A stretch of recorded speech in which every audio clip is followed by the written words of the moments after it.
बाप के साथ-साथ ना बच्चों के नखरे भी बहुत हैं। मतलब बच्चों को भी बाहर का खाना अच्छा ही नहीं लगता। मोहम्मद और मेहदी ने पाकिस्तान में बाहर के खानों को बिल्कुल एन्जॉय नहीं किया। वहाँ पे भी उनकी यही फरमाइश होती थी कि मम्मा घर का खाना। और मैं ना फुल टाइम देसी टाइप माँ हूँ। मुझे भी यही होता है कि जब तक ब्रेकफास्ट में पराठे और अंडे ना हो मुझे सुकून ही नहीं आता। आई नो कि सीरियल और एवरीथिंग बहुत हेल्दी है, बट स्टिल एक वो देसीपन नहीं है मेरे अंदर, वो नहीं जाता। तो बच्चों ने कहा कि विंग्स बना के दें और उस्मान की फरमाइश थी शोरबे वाला चिकन उबले हुए चावलों के साथ उन्होंने खाना है, और साथ में कह रहे थे कि कोई अच्छी सी ड्रिंक चाहिए। अब मैंने जॉब पे जाना था तो मेरा दिल था कि बस जल्दी-जल्दी काम खत्म हो और फिर मैं जॉब के लिए निकलूँ।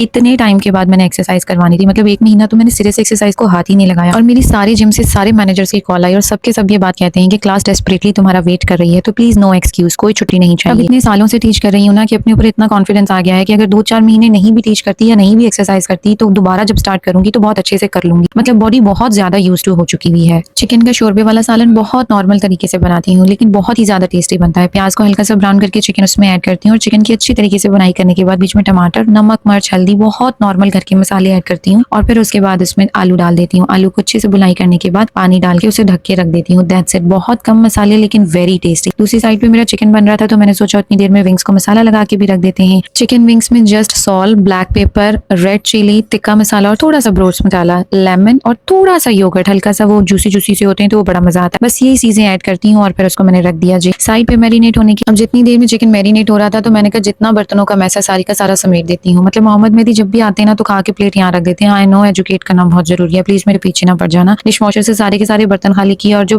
गंदे बर्तन थे वो सारे के सारे डिश वॉशर में दोबारा लगाए। और उसके बाद जो कुछ बर्तन, क्योंकि डिश वॉशर फुल हो गया था और कुछ बर्तन रहते थे हाथ से धोने वाले, उन्हें हाथ से धोया, सिंक वगैरह क्लियर किया तो सुकून आ गया। मतलब किचन आखिरी लेवल पे नीट एंड क्लीन हो गया। पर मुझे अभी बहुत अच्छे तरीके से पता है कि सिंक साफ करने के बाद, खाना लगाने के बाद, उसके बाद फिर दोबारा से किचन पूरे का पूरा मेसी हो जाएगा। लेकिन अब विंग्स को एयर फ्रायर में रखा, जितनी देर में वो बन रहे थे उतनी देर मैंने सोचा मैंगो लस्सी बना देती हूँ। और साथ ही साथ मेरे चावल बॉयल हो गए थे तो उनका पानी निचोड़ के मैंने उन्हें दम पे लगा दिया। दूसरी साइड पे मैंने मिर्चें, जो भी चीजें मैंने काटनी थी वो काटी और विंग्स मेरे ऐसे कमाल के बने कि मैं बता नहीं सकती। मतलब इतने टेस्टी थे कि क्या ही बताऊं। चिकन भी ऑलमोस्ट मेरा कंप्लीट हो गया हुआ था। अब सारी चीजों का डिश आउट का टाइम आ गया था तो कोई बहुत ज्यादा सजावटें मैंने की नहीं, क्योंकि अब घर के ही बंदे थे तो मैंने सोचा बस इसी तरह से गुजारा करो, क्योंकि इसके फौरन बाद से मैंने जॉब पे निकलना था। और मैंने उस्मान से कहा था कि बर्तन किचन में रख देना, वापस आके सारे धो दूंगी। स्टिल मुझे अभी बिल्कुल डिस्टर्ब न करें क्योंकि इसके बाद स्ट्रेट वे मैंने जॉब पे निकलना है। इसके बाद मैं क्लास की तरफ निकली तो मेरी पूरी क्लास फुली बुक थी। मुझे इतना अच्छा लगा, अपनी काफी टाइम के बाद अपनी जॉब पे वापस आई थी। मिलते हैं एक नए व्लॉग में। अल्लाह हाफिज।